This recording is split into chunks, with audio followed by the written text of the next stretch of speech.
Welcome to the Next Big Future YouTube channel. Brian Wong is the founder and almost exclusive content provider for the Next Big Future blog, which is the #1 science blog in the known universe, enjoying an average of over 1 million views per month. My name is Randy Kirk. Brian's been a frequent guest on my channel discussing issues generally having to do with Elon Musk's various companies.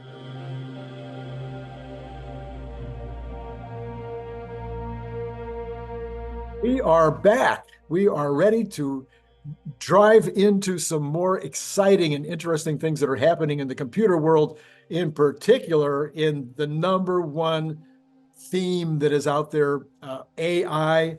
Brian is going to be here. Brian is going to be talking to us all about what are the leaders in the world of AI talking about in terms of this massive, massive increase in what's going to be taking place in that world.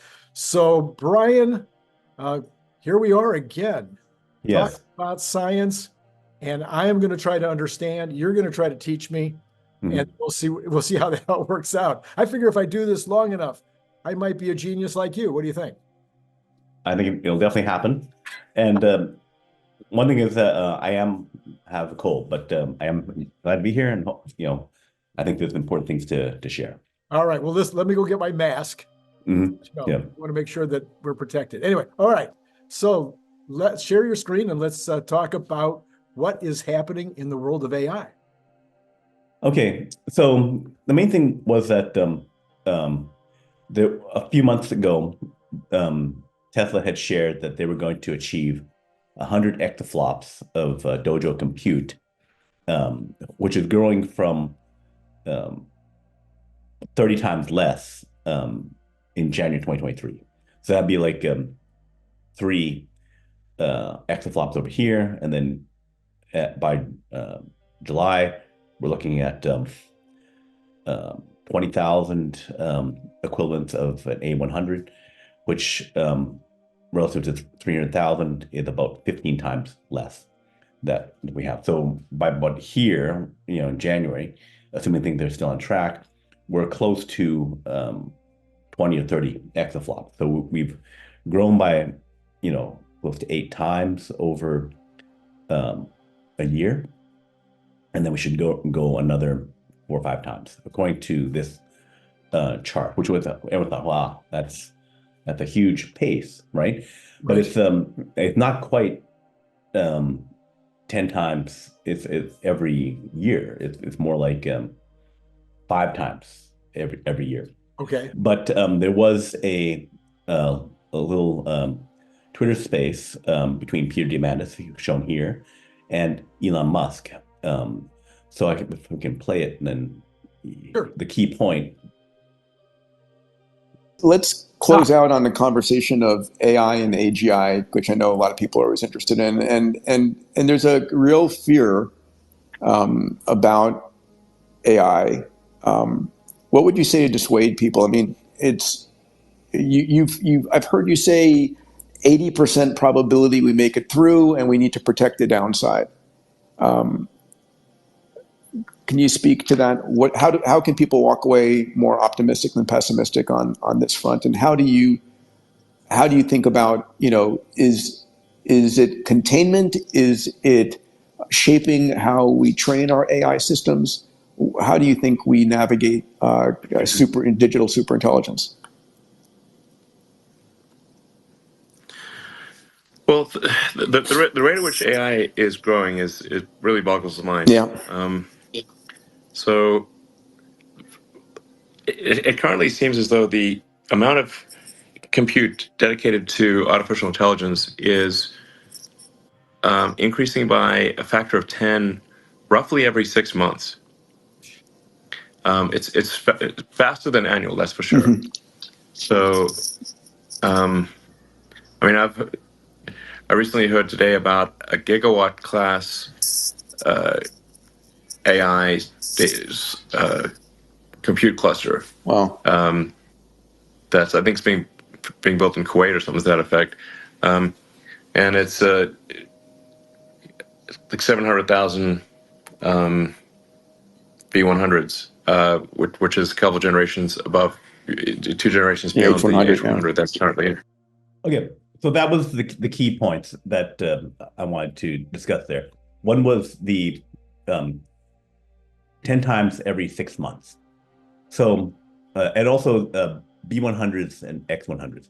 So, B100s, H100s, which is the current state of the art chip, is 11 times more faster, better performance on large language models than the A100. Okay. So the chart that we have, and we'll go back to for 100 exaflops, we're discussing 300,000 A100s. So you would only need, less than 30,000 H100 to achieve the same result. Okay. And then H200s, which are coming out in like 2 months, 3 months, they're almost twice as fast as the H100.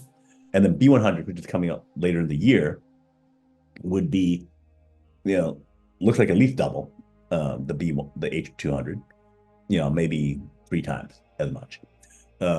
So roughly 50 times as much as an H100, and 50 times as much as an A100, right? And 5 times as much as an H100.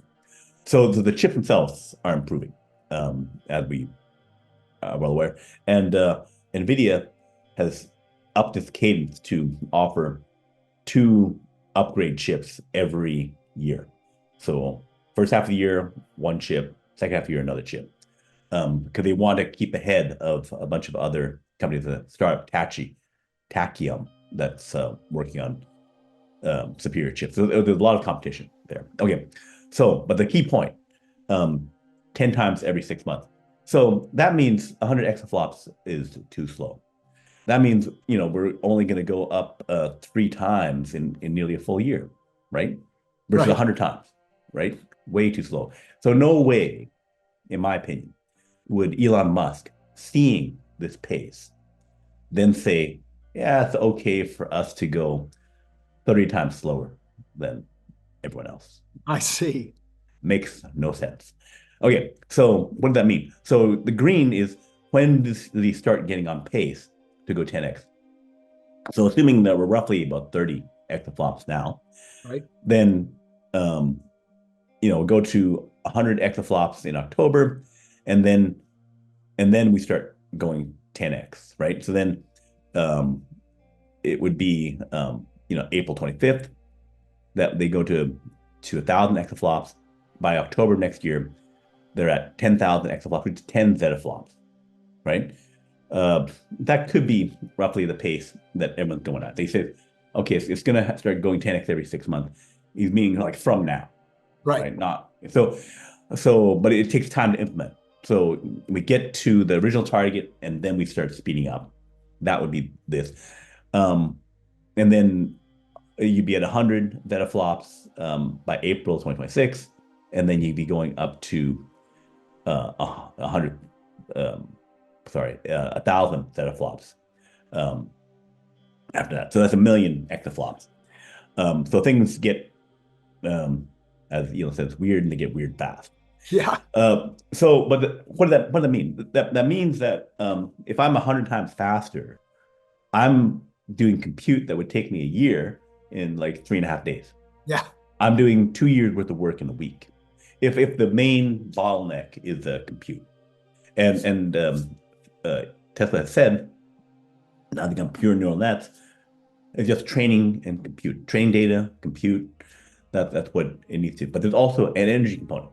They said a gigawatt for the Kuwait 700,000 B100 chip thing, right? So if we assume that that's in the range of 1 to 10 zettaflops, I'm thinking it's roughly about 2 zettaflops. Then you're looking at a gigawatt per every 2. So that means if I'm going to 10 zettaflops, if I haven't got more energy efficient chips, then I need 5 gigawatts, right? So that means to me that Tesla's going to need to use all of its capability to build out solar and megapacks to power these the AI. The AI becomes the tail that wags the Tesla dog, because it needs everything that they're doing of energy and power needs to go to winning AI. And people say, well, why would AI's, the bots are not making money yet and all that kind of stuff. It's because all the stuff that people have been saying about robotaxi being worth trillions of dollars, Tesla bots will replace human labor and that kind of stuff. This is civilization changing stuff, Right. right? Where if you go back 150 years, the Industrial Revolution, people were, before the printing press, they were, handwriting all their stuff, and then they had the printing press. Okay, I'm stamping, but then you've got like printing press here, another printing press over there, stamping, and then so that's 10 times faster. But then you start getting, the reel-to-reel thing, where it's if people see the newspapers in the old days, where they would have this giant bundle of paper, newspaper sheets being fed into something, and then they're printing off 1 million newspapers for the New York Times. So that shift in scale of production with the Industrial Revolution.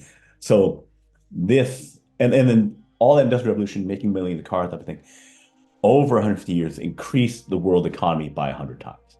Right. So if we're going at changing AI by 100 times a year for the compute side, right? It's to achieve, a result of, math automation replacing labor, which is worth huge amounts. Whereas like, okay, if I have 100 billion Tesla bots and they work really, really great because I have super AI training, right? Right. The difference between a kind of okay Tesla bot versus one that is really, really good. That's why you're spending billions and billions of dollars to do this. And just the scale of the spending that people have spent for the self-driving car, Waymo, Cruise, Argo, we've already spent about $100 billion on that. Wow. So all of the investment that has gone into that. So big VCs, big companies are willing to make huge bets of a lot of technological spending in order to achieve this. A more near-term thing than the Industrial Revolution thing is OpenAI was, the AI company that Elon started was behind Google. Right. So Google was the big leader. They had all the money. They had the compute. That's what Elon was worried about. In the biography, he'll say, he had the meeting with Larry Page, and he was concerned that they were ahead and all that kind of stuff, and that they were not prioritizing humanity over the AGIs. And they set up OpenAI. But then how did OpenAI get ahead with ChatGPT? Is because they saw a research paper by Baidu, the Chinese search engine company, that said large language models scale. They get better and better if you put in more compute. So then OpenAI says, which is right broken off from Elon, says, okay, we believe you on your scaling laws. We believe the math and the numbers.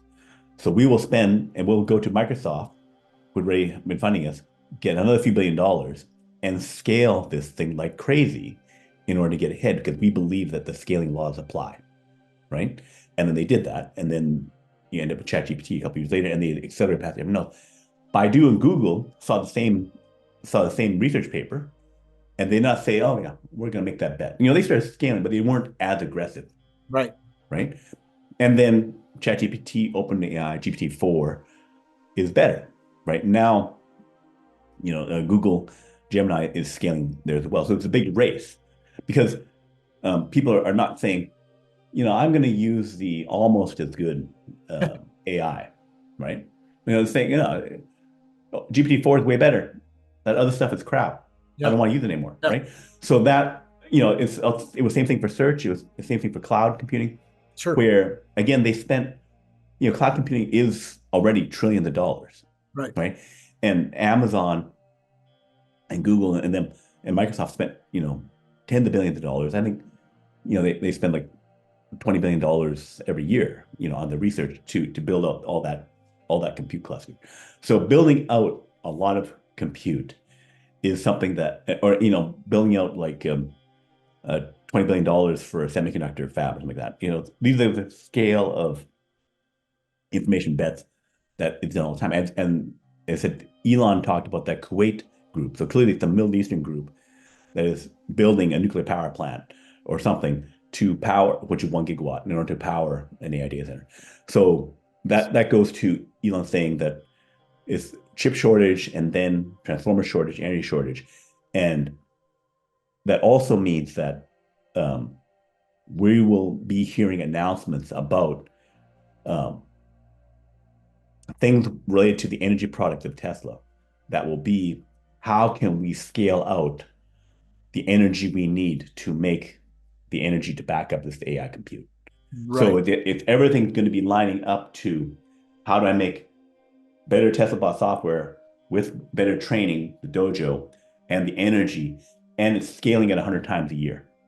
Right. So it's all lining up to that, which, by the time we're getting to 100 zettaflops, one, they'll still be trying to improve the energy efficiency, 2 to 4 times, 8 times every year, but you're still going to be looking at 10 times more energy. So you go from 1 gigawatt, you look at 10 gigawatts, 100 gigawatts. 100 gigawatts is all of the nuclear power plants the United States has, right? So you get to 1,400 gigawatts, 2,000 gigawatts. That's all the electrical power in the United States, right? So, and then China has a lot. So it's going to be China scaling up their stuff. That's energy, their thing. And then, so it's going to be everything skewing that way. And then it's going to be for things like, where you have robots making, a 3-course meal,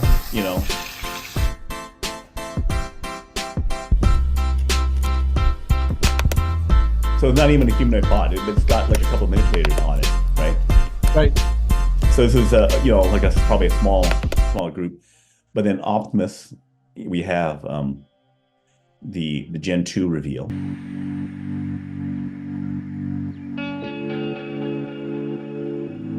This is with 1 exaflop, 2 exaflops of training, right? Right. So and they built that over several generations over a year.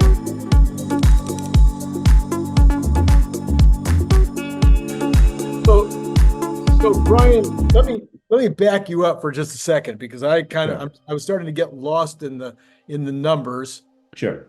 So my understanding then is that you're saying that right now there's this massive growth in compute. There's a race to build the most amount of compute. Right. That Tesla, if they only build 100 teraflops 100 exaflops, yeah. 100 exaflops in 2024, they would be falling behind everybody else that is actually building faster than that. Right. And that you believe that Elon wouldn't want that to happen. And that Right. he's already thinking about how can he do better than that, even in 2024, but certainly by 2025, starting to do some multiple of that. Right. Okay. Because the Kuwait thing he's saying is basically there'll be like 10 zettaflops. Right. This more than one group talking about 10 zettaflops of AI compute in Right. 2025, Right. which is 100 times more than this 2024 number. Okay. So at what point, and maybe I'll be showing my ignorance, but I did see this headline the other day. At what point does compute outrun data to where there isn't really enough data to make to put into all this compute to make sense out of the amount of the size of the tool, so to speak? So I worked in IT. So basically, you have to have your smart people, your 100 PhDs or 1,000 PhDs, figure out how to make more out of the data. So you have real data, that's the best data. But everyone else, Waymo, Cruise, and stuff like that, they only had a few million miles of data. So they simulated Right. their data, right? Right. So if you have the compute, then I can, instead of taking a few weeks or a month to incorporate, okay, I was handling the stop signs wrong. I need to feed it a bunch of special examples that handle the stop sign, because NHTSA wants me to pause for 2 seconds at the stop sign, even though no one does that. We want the car to do that, Right. right?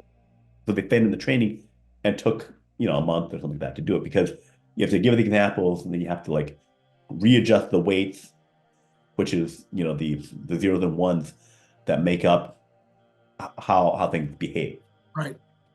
So, you know, we already clearly know that if we can speed it up from weeks to an hour, so Right. that 100x speed up, for sure, that is a benefit. Because then I can like do it, figure out how to get something wrong, punch in some automated software. You're making more and more automated software to feed it examples. So I can find examples, feed it in so it can train it.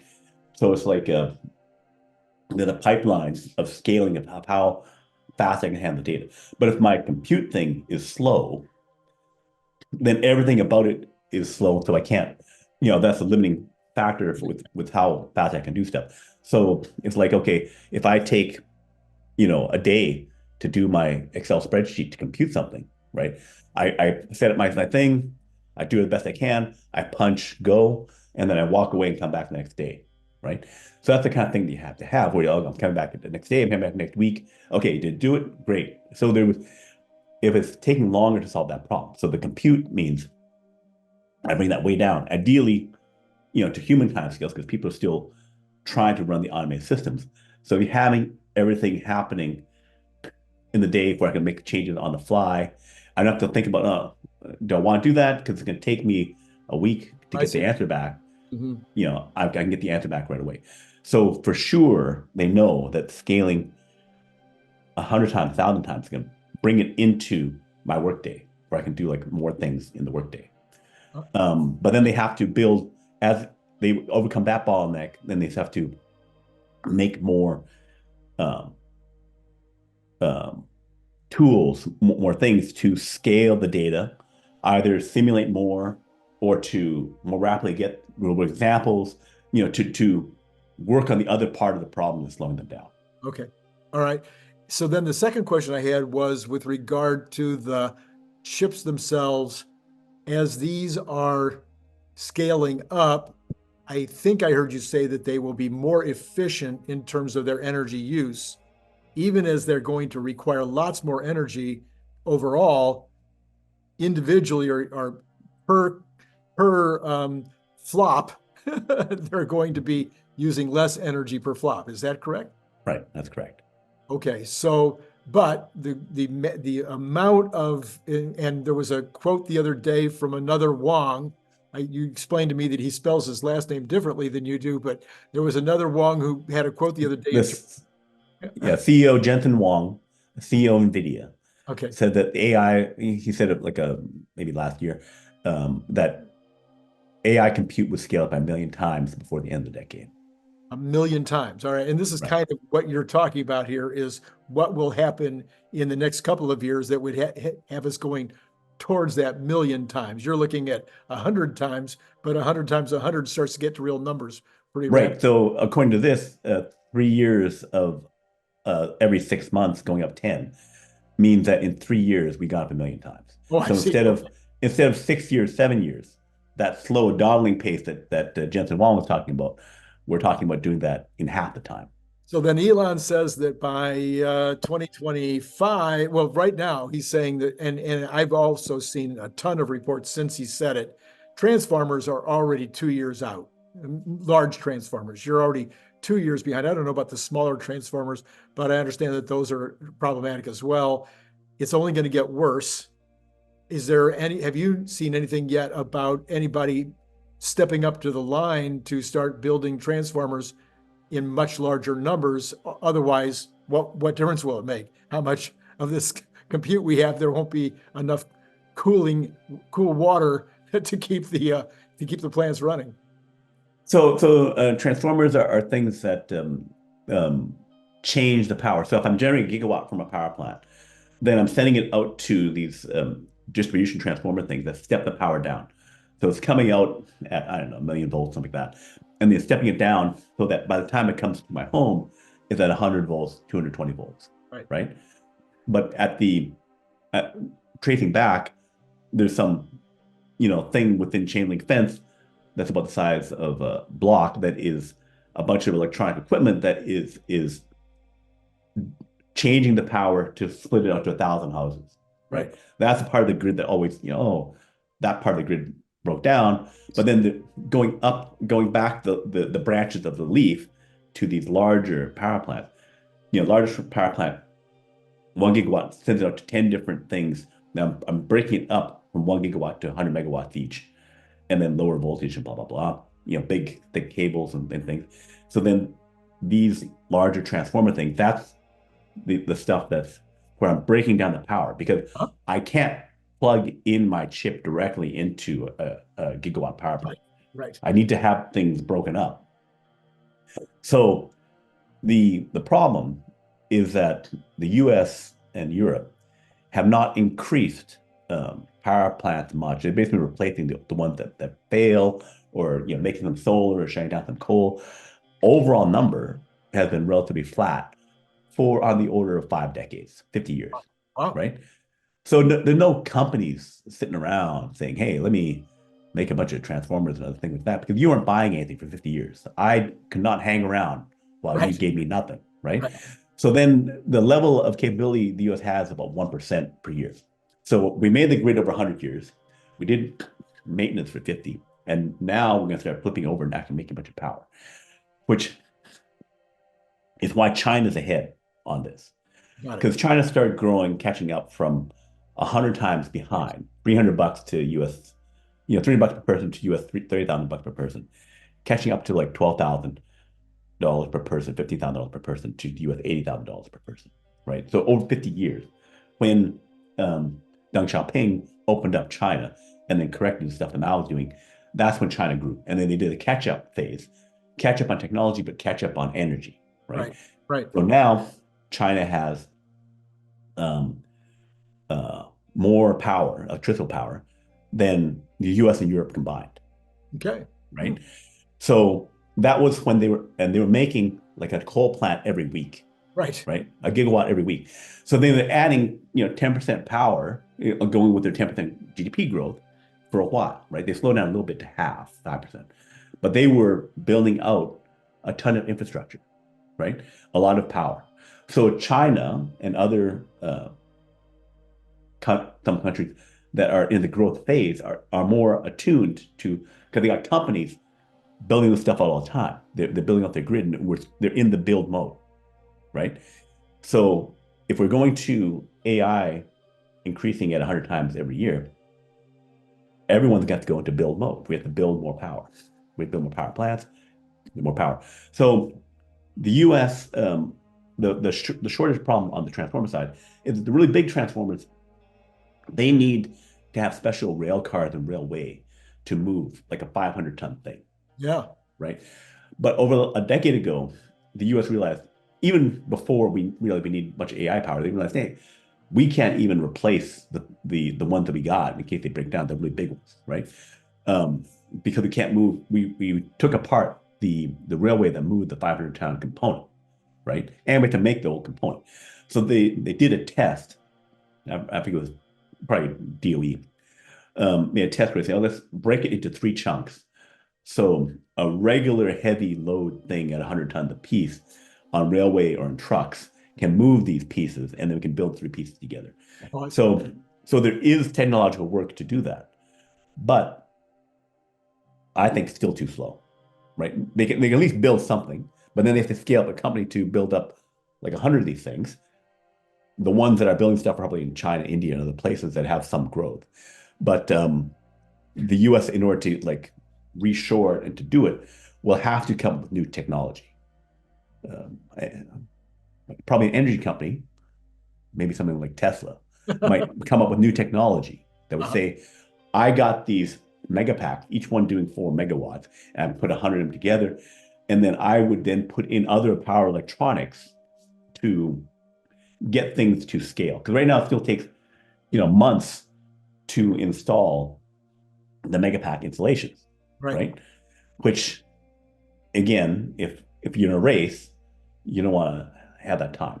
So that is why I think there will be megapack solar innovations where they can just, have a plant pumping out 10,000 megapacks a year, and increase that to 100,000, and then have the megapacks combined with solar and be able to build out multi-gigawatt facilities in a hurry, because I need to have maybe 10 gigawatts by 2025.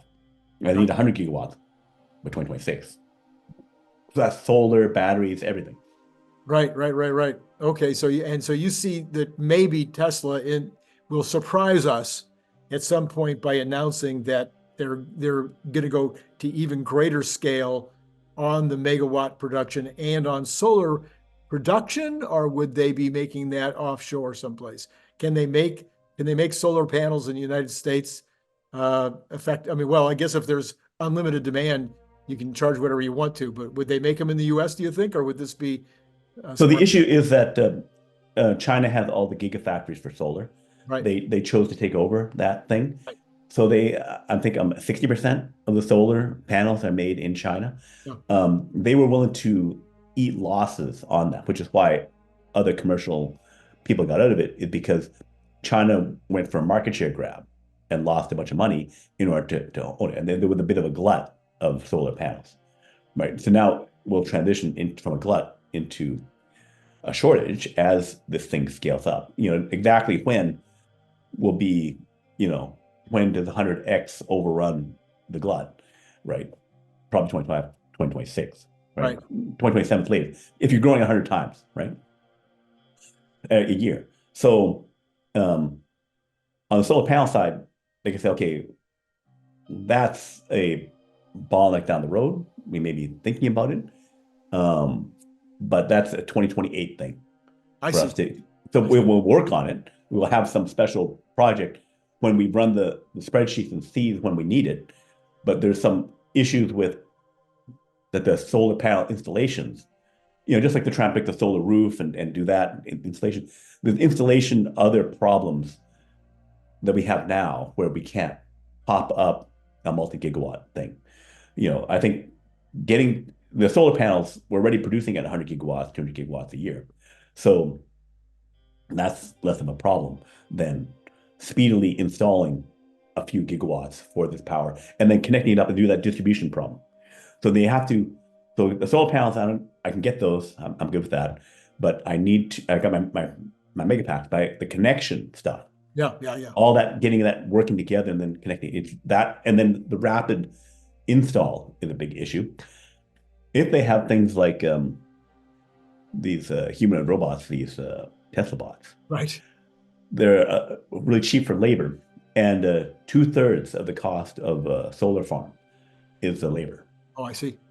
Okay. So I can reduce the cost and maybe speed things up if I get something like a Tesla bot working.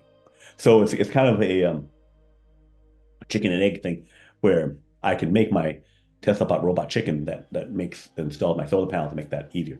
So I can do stuff with the AI. Again, why it's so valuable is that I can pull my stuff by my own bootstraps. Sure. And make the thing more costly, lower cost, and speed it up. Let me bring it way back down, and this will be Tesla specific, but bot specific, but there's almost nothing more important in my mind than what they're doing with the bot, as you know. That's in my mind. I don't know if it's in anybody else's, but the bot is huge. Do you believe that the DOJO is doing real work right now? And if it's doing real work right now, is it doing work on FSD? Yes, I believe DOJO is doing real work. And I think with version 12.1 or whatever, where it's all neural nets and stuff like that, I believe that the pure neural net Tesla bot training and the pure neural net FSD training is I think adapted so that DOJO can help do that. Plus, in this chart, we have the start of DOJO back in July. Right. So I think that for the last 6 months, maybe it's some stuff. I'd be surprised if they haven't running significant stuff now. Okay. I would too. It would seem to me if you've got that much compute on the floor, why wouldn't you be using it? It seems like you wouldn't just have it sitting there. You might have it in some kind of testing phase, but I would think the testing phase was before they went in production. they wouldn't have gone in production if they didn't have virtually all of that taken care of, I think. Yeah. Again, that's Randy, the non-scientist, the guy who never took a computer science class in his life. But it seems like that would be the process of not beginning production of $1 billion project. Yeah. You didn't know that you had it all ready to go. So, all right. So this is there more to this story, Brian, or is that pretty much that story? So many, even people in the Tesla sphere, smart people will say, "Oh, we're several years from robotaxi." Right. Right.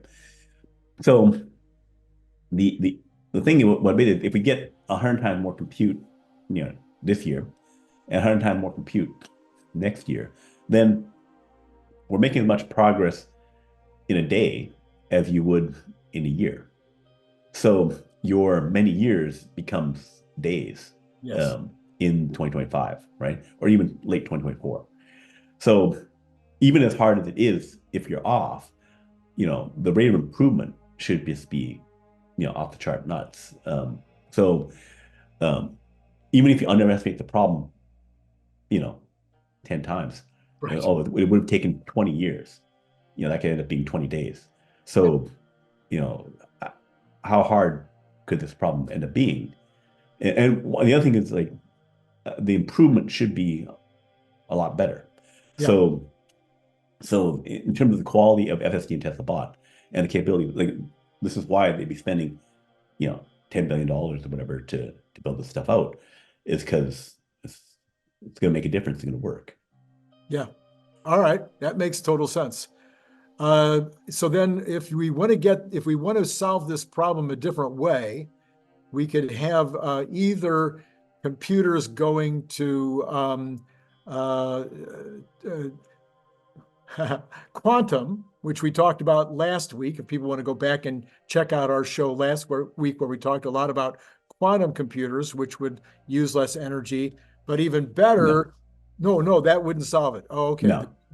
Solve it. The quantum computers is for a different class of problem. They can help certain things with AI, but one, getting to 100 qubits, 1,000 qubits, it isn't factored for this problem, right?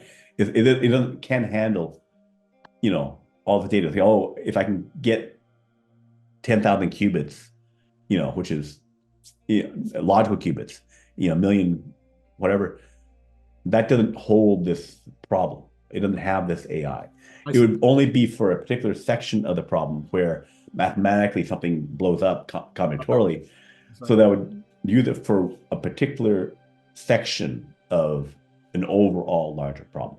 Because I can't, if I have trouble decoding 6,000 bits of digits of a code for finance, this is using a billion terabytes of data, right? Yeah. I can't shove it into a quantum computer.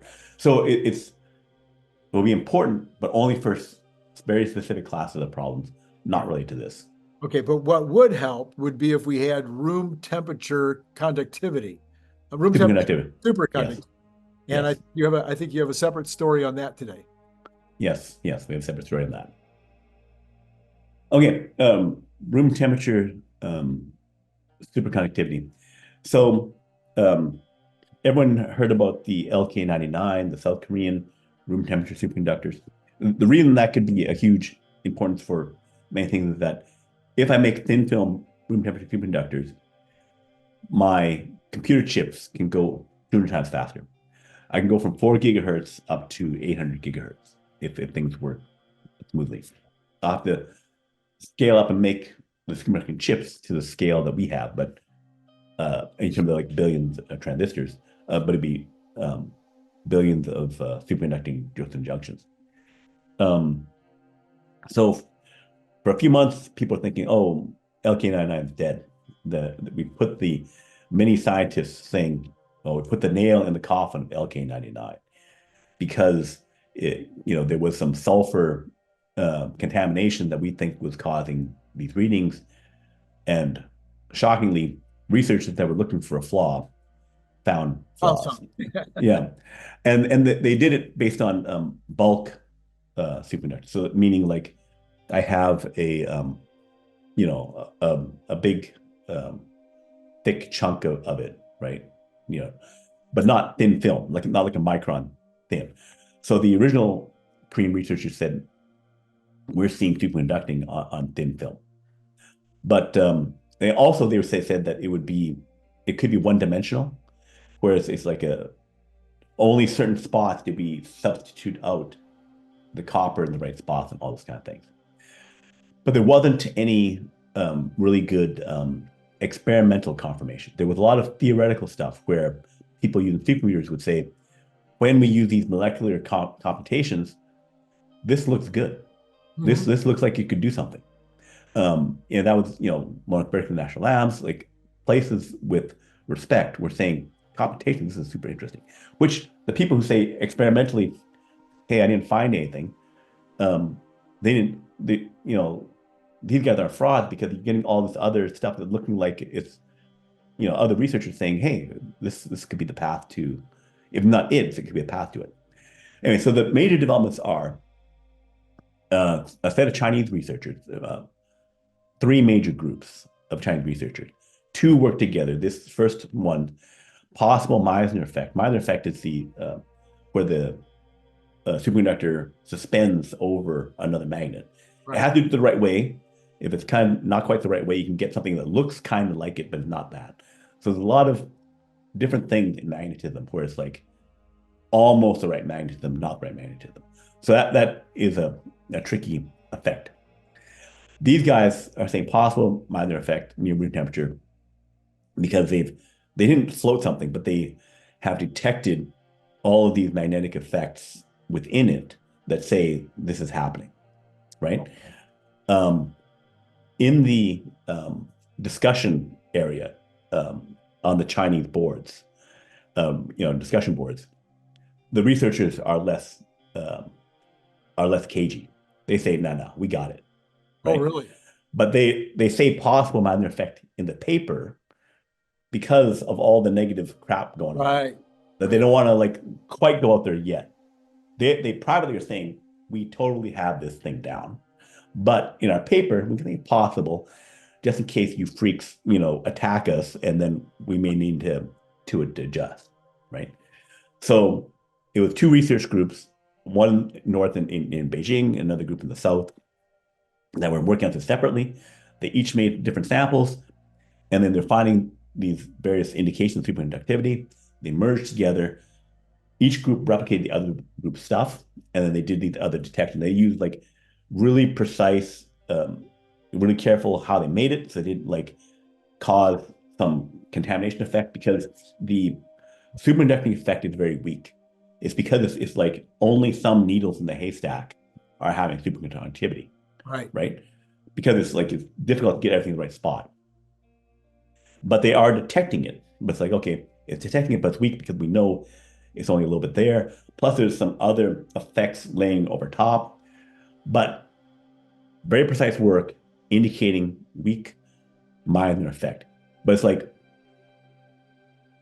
having a weak effect of I pulled a small Excalibur out of the stone.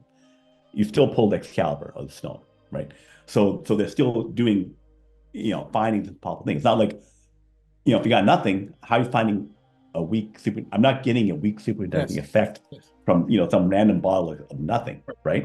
I'm getting this from something, and it's at near superconducting temperature because it's happening at minus 10 degrees.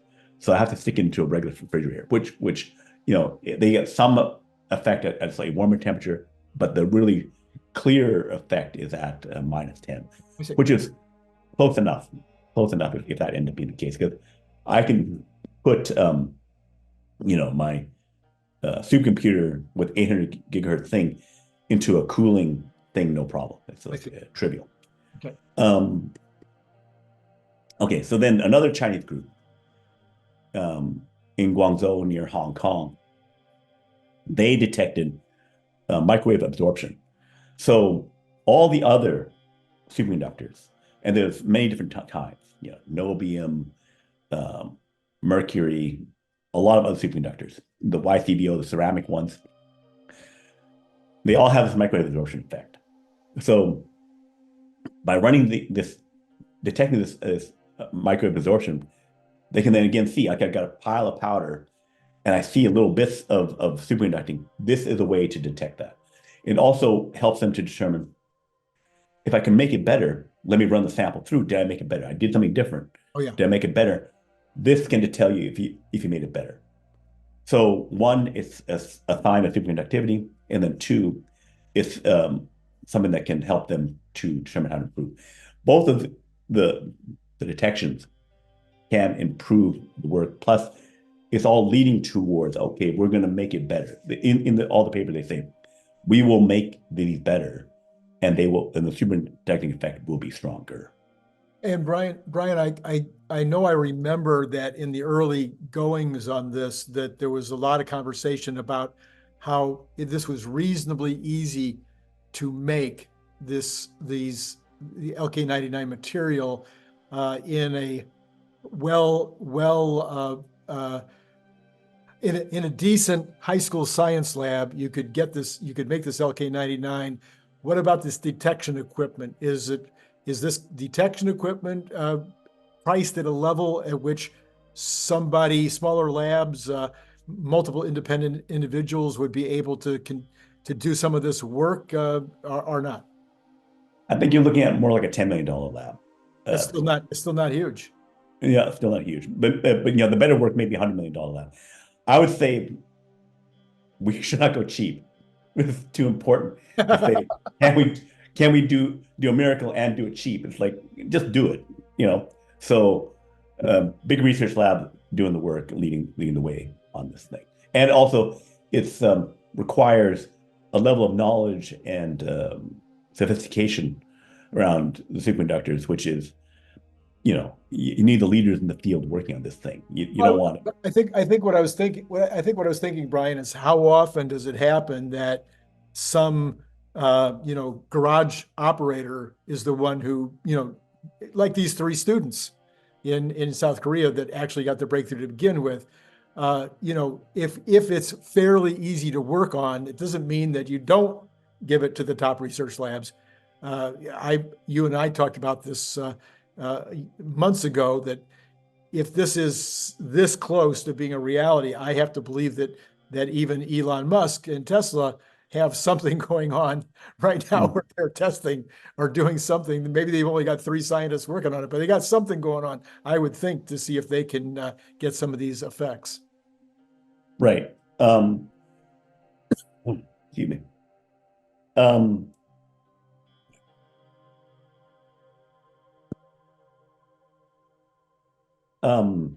I think it's back in the big labs. The fact that you may be able to do some of the work at 10 million, you can maybe be able to replicate some stuff at 10 million, but you need to have better people, more equipment, more stuff to detect all the things. And you're synthesizing everything. I call it LK9 because that's just the search term thing. Sure. I think they've changed the formulations now, so it got more sulfur, more copper. It's still lead apatate, which is like a bone-like version of lead, where it's got like, a bone, you slice it, it's got little air holes and pockets and stuff like that. Huh? So it's still lead apatate. It's still based upon the same thing, but they're changing it. So it's, I think they call it copper, lead, sulfur, apatate, and stuff like that. So it's a class of material, and they're making variations on it. And it's not something that one garage person will be able to keep up with what they're doing. Okay, all right. So, but in general, if I'm understanding this particular report, it's only been a week since we did the last report on this, and already there's additional labs that are coming forward saying that they're showing it, and you're saying that in the chat rooms, they're really confident, highly confident that this is a reality. Right, the Chinese researcher side. I don't see the chat room in other place. I just see some of it where there's certain confidence on that side. There's 3 other things I want to Okay. discuss here. Berkeley Labs, Sinead Griffin at Berkeley Labs, she did some of the original work on the computational side, which said, hey, there's something here with the band gaps and all that kind of stuff. She and two other colleagues did more work where they calculate that better superconducting versions can occur if you increase the copper doping of the material. So basically saying, hey, tweak it this way and it'll be a better superconductor. Still saying something like this thing will become a superconductor, a room temperature superconductor. I don't think they say room temperature. They just say it will become a superconductor. They don't want to qualify the temperature. So again, the big researchers on the theoretical side still doing stuff. And there's other papers on the theoretical side saying, hey, try this. I see. The original team, half the original team will be in 2 months in Minneapolis, presenting to the American Physical Society, big physics conference. Only a 12-minute presentation, but they say they got a type 2 superconductor, PCP-OSOS, so that's not LK99. They changed the formulation, added more sulfur and swapped out some other things, still similar. And then saying that they will again show a Meissner effect, they'll show some videos, and they have, again, better readings on this. And of course, anyone who's saying, I got something, they'll dot their I's and cross their T's, right, to not come off, with something rushed out to do this. So we'll see in 2 months for that. Two other members of this team, Quan and Kim. Kim was the K in LK99. They left the Q Center. Quan was the one who rushed out the paper to begin with. But him is now joining him a new company called CCS. And then they did some fundraising thing on December 18th. So they're working on probably some different compound thing, more secret than whatever the other original team is. So one of the things about the money side of things is that YCBO, that's a ceramic superconductor made in the 90s, late 80s, 90s, something like that. That is the most dominant form of superconductor today. The people who discovered that, they argued about it for 10 years, about who did what in terms of who created whatever like that. And then they had patents, stuff like that. Their patents sold for only $500,000 to DuPont, and DuPont did it just to prevent being as a defensive patent. It's not that they needed it; they just wanted it to make sure they didn't get sued for anything like that. So you can't really patent the material. Like say, okay, PCP, OSS, LK99. I can't patent that. I can patent the processes I use to make it. Right. So I got to do a bunch of work on the process side to also make secret sauce, do stuff like that, right? So the money is not in, I made LK99, it works. I made PCP, OSS, and that works. If that other guy can then make it, because I can replicate, right, then, if I say, okay, I patent these 10 steps, but then you change your formula, right, and then you still get the same thing, right? Then I don't have anything, right? So that's why, but there's a bunch of value in, make so much of this stuff, make it by the ton, right, by 1,000 of tons, and then we're making computer chips that are 20 times faster. Well, now I'm freaking NVIDIA, and I got like $1 trillion, right? So the money is not in, making, I got a new souffle recipe, right. So that's where the money in this stuff is, and that's why there can be infighting and other stuff like that, because there is money here, but it's not in what we're seeing in terms of that. But there is one that has to be there. They have to make it and have it work at that level. And then there's also like, if I can make a thin film and work, and now they're trying to do this Meissner effect, I can make it the full deal, right? I can figure out, okay, I've got to crack through into the promised land. I can make good computer chips out of it, but I can't run high current through it. I can't do a bunch of other things.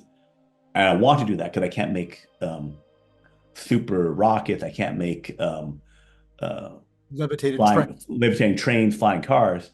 I want that. And so I need to figure out how to tweak this thing. So then the tweaking, the money we'll spend was, okay, now I now believe, and I'm shoving through. Also, something else on superconductors is that on the YCBO side of things, for 20 years they debated the theory about how do these things work, right? So it can take a long time to really figure out exactly what it worked. The interesting thing was, like, things came out in 1987, 1988, a Japanese group came up with the theory that was mostly there. But then the 8 Nobel Prize winners said, nah, I don't believe you, I think it's right. And they were talking past each other for a long time until after 20 years of work and something like that, finally, okay, yeah, you guys are right. Right? So this, debate and conflicts within what's right, what's working, you can still make progress. And they made YCBO into a commercial product while they were still sorting out the theory behind it. Right. So the science thing can move slow. You can still make progress even without it can go trial and error. But the theory and understanding, you can have debates where scientists don't agree for freaking decades, right? Yeah. And then the other thing would be that that there's some other work by MIT where they were doing graphene into a superconductor and a lower temperature, but it was still important work. They had to like change the bond angles on that thing, multiple layers and stuff like that, like really precise, molecularly precise things that they were doing to make stuff work. Again, difficult stuff, but then, so long as the proof was good, then they had, but it was like, a couple of years to make it better because they had to I had to change this thing from like blah, blah, blah to the magic angle of like 57 degrees, right? So this stuff is insanely hard, and minor effects on the molecular level can change how good this thing is. I have to get the magic angle. So to assume I can just throw together something and get, in the garage and do something and get the best result is not the way this stuff tends to work. So if wrapping up that part of the discussion, then the LK99 or whatever formulation that they end up with, even if we get some proof this year that it's possible, we'd still be talking about needle in a haystack. We'd still be talking about having to make massive amounts of it to get small quantities. We'd probably be talking about multiple years before we'd be talking about serious commercial applications at scale. Would that right. More breakthroughs must happen. Right. Could happen fast, but more breakthroughs must happen. Great. The fact that it's easier to work with, I don't have to stick in a diamond vise. That means that the research, coming up with new formulations, it can go pretty quick because it is room temperature and normal pressure. It's not like I'm sticking into diamond vices and doing all kinds of crazy stuff. So that makes it easier to go faster. Perfect. So I think we have to end that there. So. All right. Yeah. So for those of you who didn't see last week, if you didn't see the first in the series, last week we had actually 10 of what Brian considers to be the biggest science stories right now that are going to affect 2024. You might want to go back and take a look at that. I'll put the card right here. And we will be, we're going to have we'll be shooting for this once a week, where we will look at what are the biggest stories of that week. Sometimes there might only be 2 like today, although both of these are massively important, super critical, and could really amazingly affect our lives in the short term and the long term as well. Anyway, let us know in the comments below what you think. We'd love to hear what we missed and what we got right. And then also suggestions or ideas that you think are worthy of reporting on that maybe we've missed. So Brian, any last thoughts this week? Nope. Just you just like the cure for the common cold. That's what you're cure for the common cold. Need to get that. All right, that'd be good. All right. Thank you, Brian. We're again, we'd love to hear from you, and you could also help support the channel by supporting Brian on his Patreon or Randy on his Patreon. There's also my video channel, and just look up Randy Kirk on YouTube. You'll find about 700 videos and about 5 million views last year. I just hit that number just the other day. So you might find some of that information on my channel about Elon Musk and all of his different divisions and stuff. You might find some stuff over there that would be meaningful as well. Brian, it's been great. Thank you. Till next time. Thank you. Bye-bye.